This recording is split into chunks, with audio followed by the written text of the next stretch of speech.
Hello बच्चों, स्वागत है आपका हमारे यूट्यूब चैनल गुरुकुल हिंदी साहित्य में। बच्चों, आज हम आप लोगों को छायावादी हिंदी साहित्य में छायावादी काव्यधारा से संबंधित कुछ प्रश्नों को पढ़ा रहे हैं। पहला प्रश्न है बच्चों, छायावादी काव्यधारा क्यों कहा गया?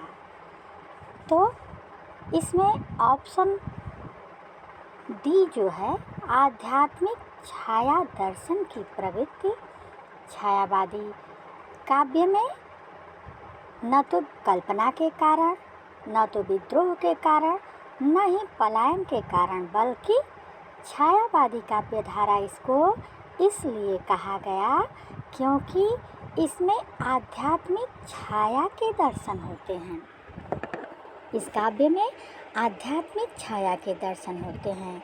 रहस्यानुभूति छायावाद की विशेष विशेषता है। इसमें रहस्य की प्रवृत्ति सबसे ज़्यादा दिखाई देती है।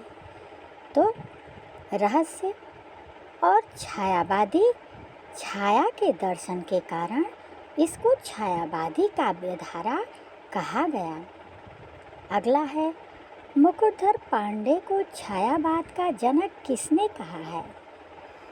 मुकुटधर पांडे को छायावाद का जनक रामचंद्र शुक्ल जी ने कहा है। हिंदी साहित्य के महान समालोचक निबंधकार आचार्य रामचंद्र शुक्ल ने मुकुटधर पांडे को छायावाद का जनक कहा है। अगला है, भक्ति काल की भांति छायावाद को आधुनिक काल का क्या माना गया है?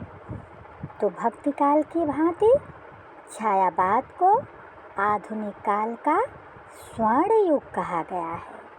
ये आधुनिक काल का स्वर्ण युग किसे कहा गया है? तो छायावाद को कहा गया है।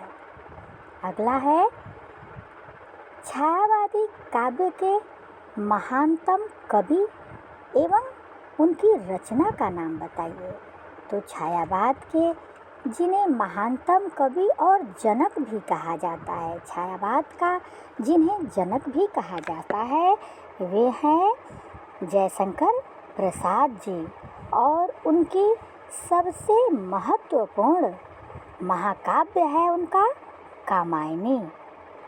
ये छायावाद का सबसे महत्वपूर्ण महाकाव्य है और छायावाद के महानतम कवि प्रसाद जी हैं, जयशंकर प्रसाद जी।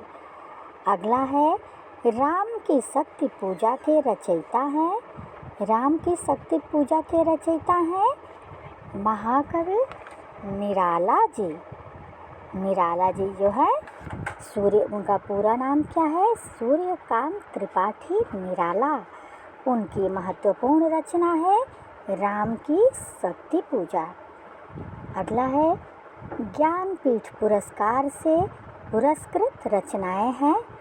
तो ज्ञानपीठ पुरस्कार से पुरस्कृत रचनाएं कौन सी हैं?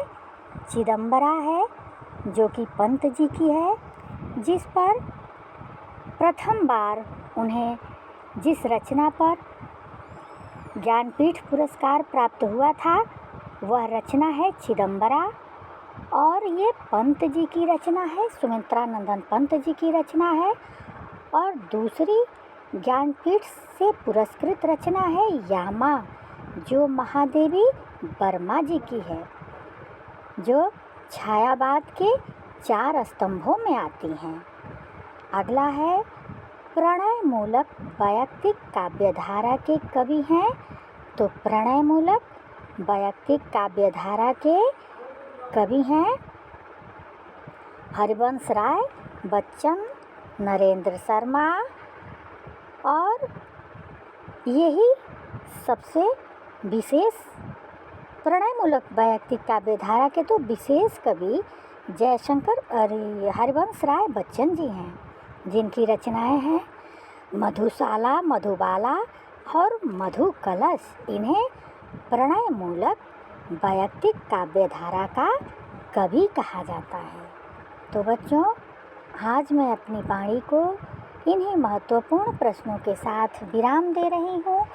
अगले प्रश्नों के साथ अगले वीडियो में मैं फिर आ रही हूँ। तब तक के लिए धन्यवाद।